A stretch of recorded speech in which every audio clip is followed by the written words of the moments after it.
السلام علیکم ناظرین، آپ دیکھ رہے ہیں IUB TV اور میں ہوں آپ کی میزبان عطیہ ارم۔ آج گیسٹ آف دی ڈے میں ہمارے ساتھ موجود ہیں director institute of physics and dean faculty of physical and mathematical sciences. جی بالکل، آپ پہچان گئے ہوں گے پروفیسر ڈاکٹر سعید احمد بزدار۔ السلام علیکم سر۔ وعلیکم السلام۔ کیسے ہیں سر؟ الحمدللہ، آپ خیریت سے ہیں؟ الحمدللہ سر۔ سر اگر میں اپنی بات کا آغاز کرنا چاہوں تو میں شروع کروں گی ڈیرہ غازی خان سے، جہاں سے آپ نے اپنے سفر کا آغاز کیا۔ ڈیرہ غازی خان سے اسلامیہ یونیورسٹی بہاولپور اور پھر dean faculty of physical and mathematical sciences, یہاں تک کے سفر کے بارے میں ہمیں کچھ بتائیے۔ جی، یہ بڑا ایک لمبا سفر ہے، بلکہ میں تو اس کو ڈی جی خان سے بھی آگے لے کے جاؤں گا، بیکاز جس گاؤں سے میرا تعلق ہے، جہاں میں پیدا ہوا، جہاں میں پرائمری تک پڑھتا رہا، وہ پنجاب اور بلوچستان کے بارڈر پہ ہے، اور ڈیرہ غازی خان سے بھی بہت دور ہے، اور بڑا ہی ایک جیسے محروم علاقہ ہوتا ہے، آج بھی اسی طرح سے ہے۔ اب میں نے وہاں سے سفر کا آغاز کیا، اور پھر اسلامیہ یونیورسٹی تک، اور اس کے بعد بلکہ میری پڑھائی کا سلسلہ جاری رہا، تو جس کو میں نے فنش کیا تھا یونیورسٹی کالج لندن میں 2012 میں، جب میں پوسٹ ڈاک کر رہا تھا۔ 2012 کی QS رینکنگ میں یونیورسٹی کالج لندن دنیا کی چوتھی بڑی یونیورسٹی تھی۔ So this journey should be seen in this perspective کہ starting from a village at the Balochistan Punjab border and ended academic perspective سے in the 4th ranked university of the world۔ لیکن یہ جو اسلامی university کا بھی میرا 22 سال کا سفر ہے، یہ بھی بڑا خوبصورت رہا ہے۔ ظاہر ہے ہر سفر میں بڑی مشکلات بھی ہوتی ہیں، کوئی بھی انسان جب کسی جگہ پہ بھی پہنچتا ہے تو پاؤں میں چھالے بھی ہوتے ہیں، تو وہ ساری کہانیاں ساتھ ہوتی ہیں، تو پھر انسان پہنچتا ہے۔ اس میں محنت ہوتی ہے، اس میں کمٹمنٹ ہوتی ہے، اس میں کنسسٹنسی ہوتی ہے، اس میں پیشنس ہوتا ہے، اور پھر پروفیشنل آپ کی جو اٹیچمنٹ اور کمٹمنٹ ہے وہ بھی بہت زیادہ ضروری ہوتی ہے۔ سر، جس طرح سے آپ نے کہا کہ ایک اسٹرگل ہوتی ہے، محنت بھی ہوتی ہے، مشکلات بھی آتی ہیں، اور وہ مشکلات فیس کرتے ہوئے آپ نے ڈپارٹمنٹ آف فزکس کو جو انسٹیٹیوٹ کا درجہ دلوایا ہے، کچھ ہمیں اس کے بارے میں بتائیے کہ اس انسٹیٹیوٹ میں مزید کتنے ڈپارٹمنٹ ہیں اور ان کی کیا امپورٹنس ہے اسٹوڈنٹس کی گائیڈ لائن کے لیے؟ جی، یہ جو ڈپارٹمنٹ آف فزکس ہے، یہ ہماری یونیورسٹی اسلامیہ یونیورسٹی بہاولپور جب 1975 کے ایکٹ کے ساتھ بنی تھی، تو چند جو ڈپارٹمنٹس کے ساتھ شروع ہوئی تھی، اس میں فزکس ڈپارٹمنٹ بھی شامل تھا۔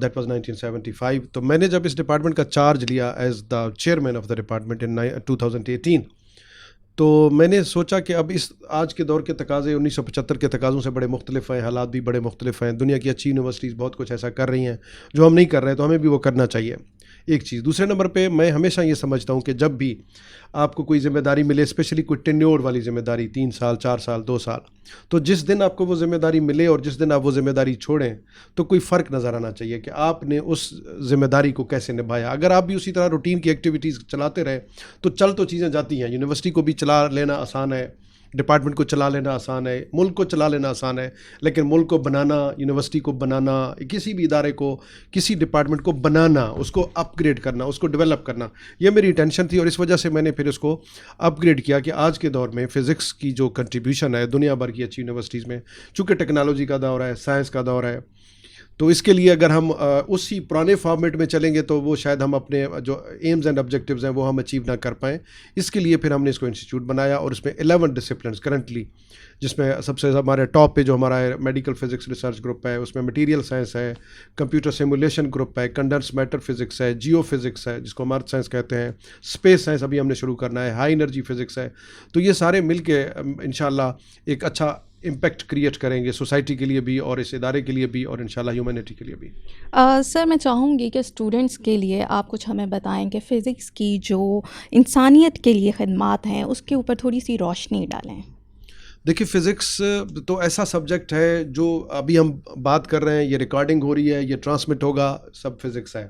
یہ سارے فزکس کے بنیادی اصول ہیں، یعنی کسی بھی جگہ سے لے کر ایک گھر میں آپ کے جتنے بھی اپلائنسز ہیں وہ سب کے سب کسی نہ کسی فزکس پرنسپل سے بنے ہیں۔ اسی طرح ایون ہاسپٹل میں اگر آپ علاج کے لیے جا رہے ہیں تو وہاں پہ ایک الٹرا ساؤنڈ، ایک CT اسکین، ایک X ray, radiation therapy, laser, what ever, تو تمام جگہوں پہ فزکس ہے۔ تو آج کی دنیا جتنی بھی ہے، ہاں تھوڑی سی کولیبریشن ہوتی ہے انجینئرنگ کے ساتھ مل کے، کیونکہ جو انجینئرنگ ہے وہ فزکس کا اگلا سٹیپ ہے، جہاں پہ ہم اپلائیڈ فزکس کو جا کے اس کے ساتھ جوڑتے ہیں، basic principle, basic formula, basic theory physics دیتی ہے۔ مثلاً الیکٹرو میگنیٹک ویوز کی تھیوری ہے کہ ہم بات کریں گے تو یہ جب ٹرانسمٹ ہوگا